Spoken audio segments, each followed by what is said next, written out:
Donc je fais un sale boulot. Hein. C'est le sale job, je le fais.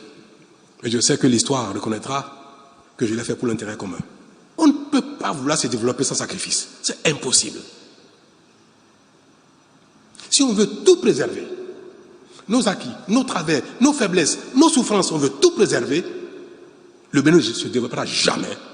Et nos enfants, nos petits-enfants... Il y a un plan contre notre pays pour nous imposer, soi-disant, Kémy Séba, président en 2026. Et j'ai fini par comprendre justement pourquoi il faut qu'il aille au Niger pour nous accuser, pour nous faire un procès en sorcellerie. Je vous le dis, si c'est une révélation, tant mieux. Il y a un plan, il y a un désir, il y a une décision. Moi, je pense que s'attarder sur des paroles d'un certain Kémy Séba, c'est le suivre dans ses instabilités mentales. Ce monsieur-là, je ne sais pas si vous le savez, en fait, son docteur en temps a fait sortir qu'il a des troubles mentaux. Kémy Séba? Kémy Séba.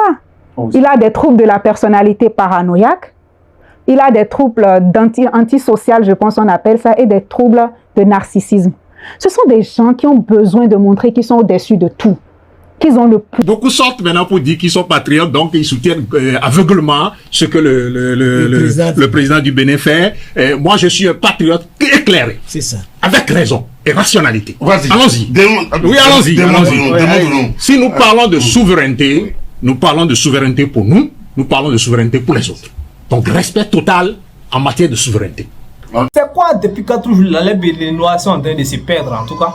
Ils sont là, ils insultent Kémy Séba. Kémy Séba, il est incontournable. Il n'y a pas de deux encore.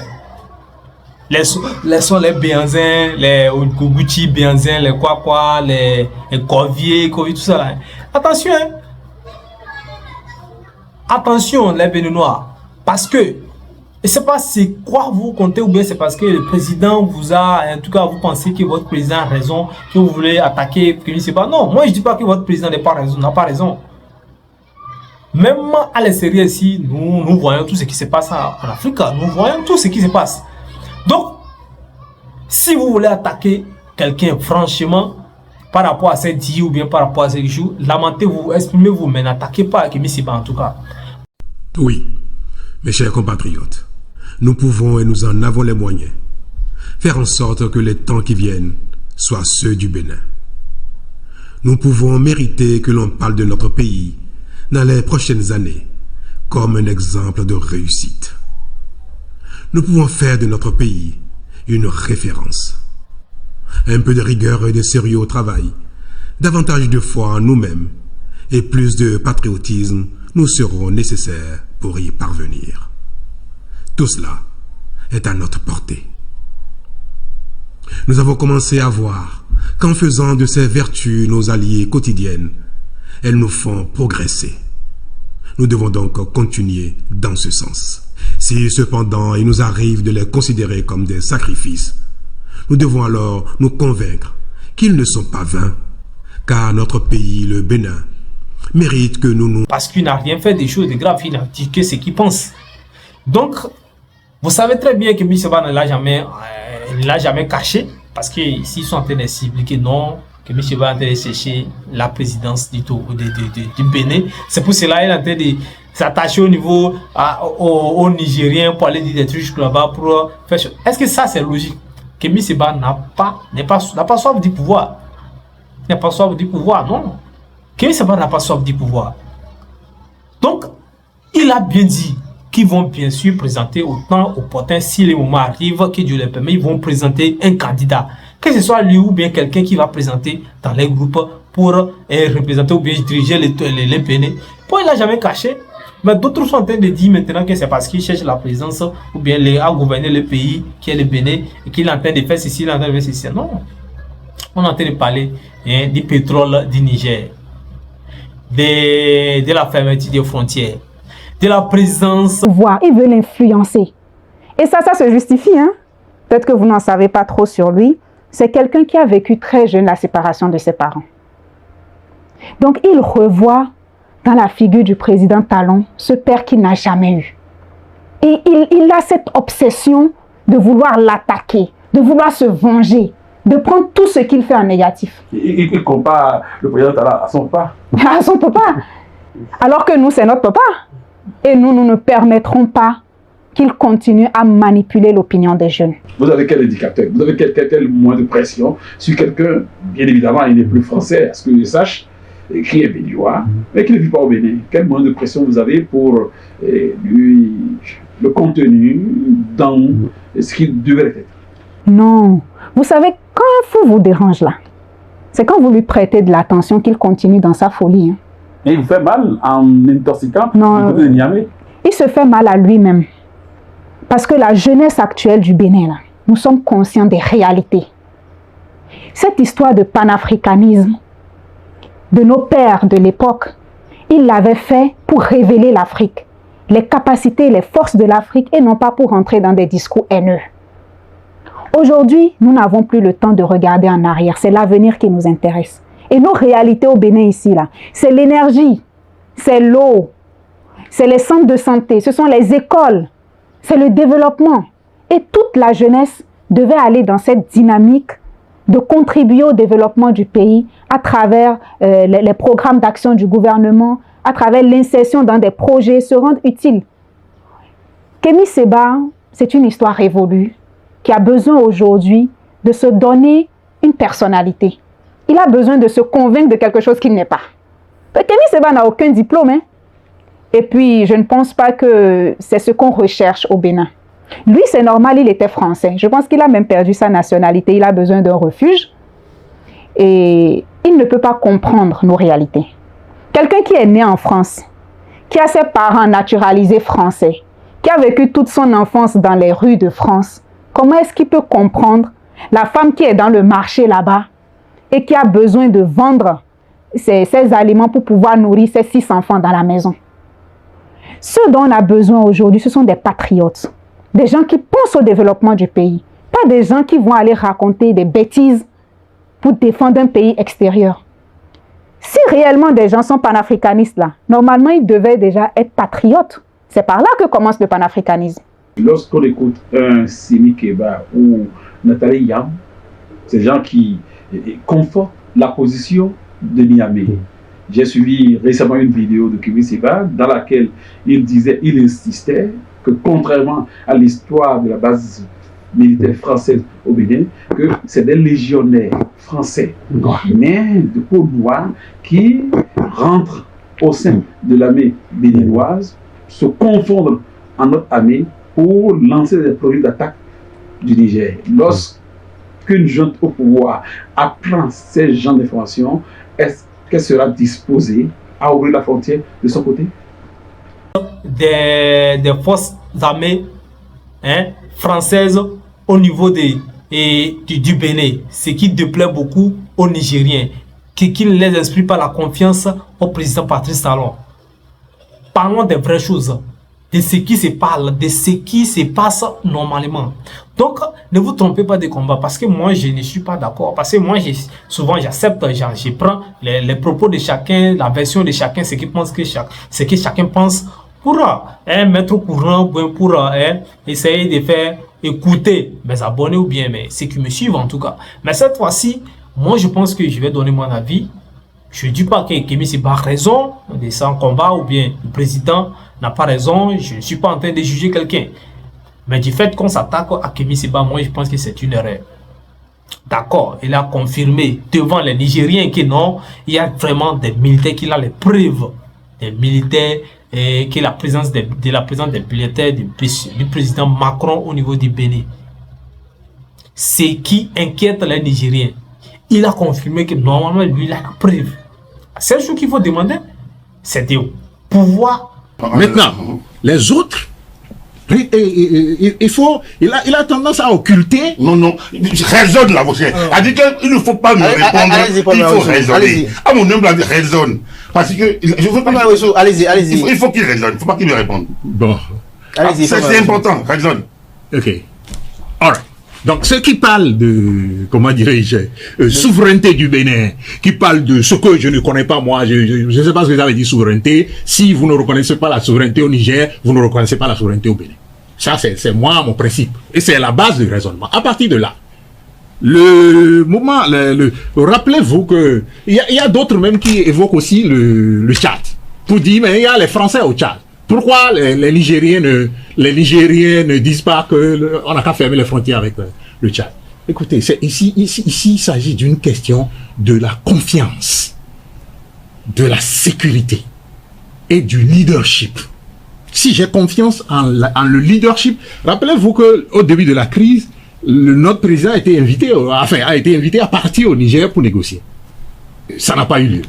Et c'est le président tchadien que la CEDEAO, qui n'est même pas membre de la CEDEAO, que la CEDEAO a envoyé et les Nigériens l'ont reçu. Il n'a jamais été invité au Niger, c'est faux. C'est faux. Alors, pour le dire, si c'est une révélation, tant mieux. Il y a un plan, il y a un désir, il y a une décision de faire de Kémy Séba président après Patrice Talon. Alors, je voudrais vous le dire ici, à ceux qui sont dans ce rêve-là, cela n'aura pas lieu, cela ne se passera pas. J'ai dit en 2026, si ce n'est pas moi-même président, personne qui ait moins d'âge que moi ne sera président. Selon qu'il est écrit, Ecclésiaste 10, verset 16 plutôt, malheur au pays dont le président ou bien le roi est un enfant. Vous me voyez, moi, laisser le Bénin à quelqu'un comme Kémy Séba, qui n'est pas équilibré? Est-ce que ce garçon connaît nos pratiques? On dit qu'il est de Savalou. Est-ce qu'il parle Mahi? Est-ce qu'il sait que les Kakpo-Chichi sont des Houédas amenés en esclavage à Savalou? Est-ce qu'il connaît leur histoire? Bon, à cause de lui, on ne va pas rappeler aux Kakpo-Chichi leur propre histoire. Est-ce qu'il comprend Houéda? Est-ce que ce garçon est béninois? Alors ceux qui croient que Kémy Séba peut être présent chez nous, cela ne se passera pas. Aussi, je veux... Député, votre frère n'a qu'à vous prouver, n'a qu'à vous montrer les preuves pour que vous aussi vous puissiez être rassurés, parce que vous ne pouvez pas croire les choses comme ça dans l'ignorance ou bien sans preuve. Mais lorsque vous tournez là, les messages et que vous retournez les derrière et puis vous parlez d'autres choses pour dire que non, hein, les grands frères, ils veulent la présence, ils veulent faire des choses, ils veulent manigancer des trucs, c'est pour cela qu'ils disent ça. Non. Écoutez la réaction du président Patrice Talon. Moi, je vois qu'il a pris le président Patrice Talon. Peut-être qu'il regrette ses actes ou bien ses positions à fermer la frontière ou bien à vouloir attaquer les Niger ou bien tout ça là. Mais aujourd'hui, la seule chose qu'il veut, c'est de rétablir la paix. Hein, et que les choses se passent normalement entre le Niger et le Bénin. Moi, je crois qu'au fond du son cœur, c'est ce qu'il cherche. C'est d'arrêter de faire souffrir sa population qui dépend aussi du Niger et la population du Niger qui dépend du Bénin. Maintenant, peut-être que les procédures ne plaisent pas ou bien qu'ils ne s'entendent pas avec le gouvernement de la transition nigérienne. Parce que là, le gouvernement de la transition nigérienne ne veut pas seulement protéger les commerçants, hein, les commerçants nigériens qui traitent avec le Bénin, il veut protéger toute la population du Niger. C'est le même combat qu'il veut faire encore le président Patrice Talon. Peut-être qu'ils ne s'entendent pas sur les mêmes choses ou bien les mêmes procédures, les mêmes stratégies. Donc, les deux États doivent se respecter. Si le président Patrice Talon pense qu'ils n'auront pas respecté parce concernant la fermeture des frontières ou bien qu'il ne l'écoute pas et qu'il veut agir sur le pétrole, à quelque part, il a raison. Il a raison de réagir. Nos arrière-petits-enfants vont subir les mêmes sorts que nous. C'est pas avec plaisir, ça fait longtemps qu'il fallait le faire. Tout le monde veut plaire. Moi qui suis, j'aime plaire aussi, j'aime plaire. Je voudrais plaire à tout le monde. Je voudrais plaire à mes concitoyens, aux uns aux autres. Que quand je passe, on dit, oh, il est gentil, il est beau, il est ceci, il est ceci, on va m'embrasser, on va me dire merci, comme ça. J'aimerais pas que quand je passe, on me dise, regardez-moi ce méchant-là. J'aimerais pas ça. Je ne suis pas maso. Qui n'est pas sensible à l'amour des autres? Qui n'est pas sensible à ça?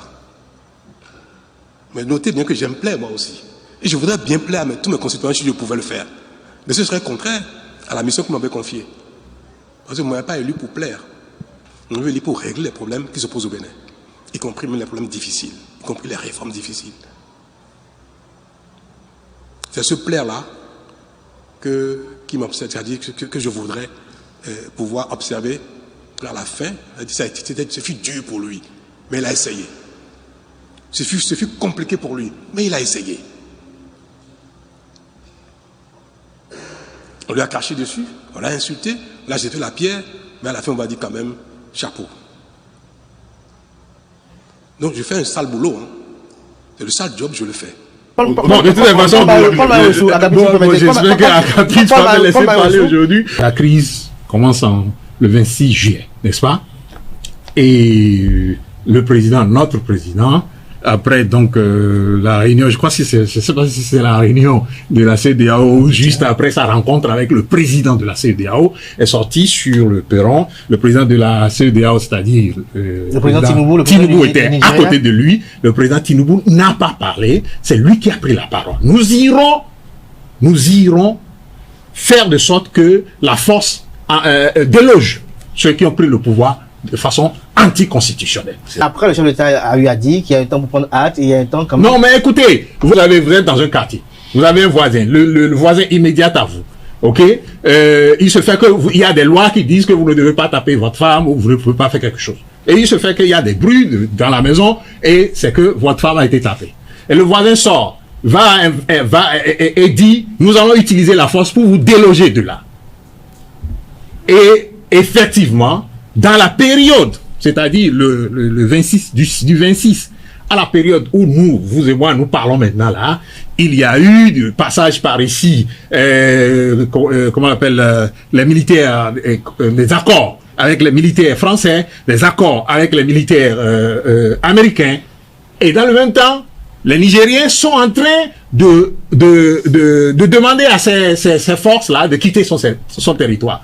Vous savez, nous sommes pris, tous les deux pays, dans un phénomène, comme je le dis souvent, que si nous ne maîtrisons pas, nous allons aller d'escalade en escalade. Il y a une division idéologique forte qui s'installe entre les deux pays, un peu comme pendant la guerre froide. C'est pas entre les autorités. Ben écoutez, les autorités représentent le pays, oui ou non? Alors, donc, entre les deux pays, et si nous ne réglons pas ce problème pour savoir comment nous continuons de cohabiter et que nous attaquons aux Nigériens et vous dites nous on est souverains, oui vous êtes souverains, mais écoutez les Nigériens, la mer ne s'arrête pas au Bénin, hein. La mer ne s'arrête pas au Bénin. Le Nigeria est tout près ici, on parle du Togo souvent, mais il y a le Nigeria tout près ici qui a même déjà des gazoducs jusqu'à un niveau. Ok, je vais dire qu'il y a des pipelines jusqu'à un niveau. Parce que c'est pour demander à ce que les choses se passent normalement. Mais là où il n'a pas raison, c'est qu'il a oublié que c'est lui qui avait commencé. Que c'est lui qui a mis les autres dans cette situation. Les gens ont fait des coups d'État dans leur pays. Dites ce que vous pensez. Faites ce que vous... Dites ce que vous pensez. Donnez vos conseils. Mais lorsque vous voulez les punir comme vous êtes les papas, voilà ce qui va se passer. Donc, moi je pense que ça ne sert à rien de détourner les messages des gens, de renverser ça sur la tête de quelqu'un. Pensons à la solution. Pensons à la paix entre les deux pays. Pensons à comment ouvrir les frontières, comment collaborer toujours. Et tout va se passer, tout va bien se passer.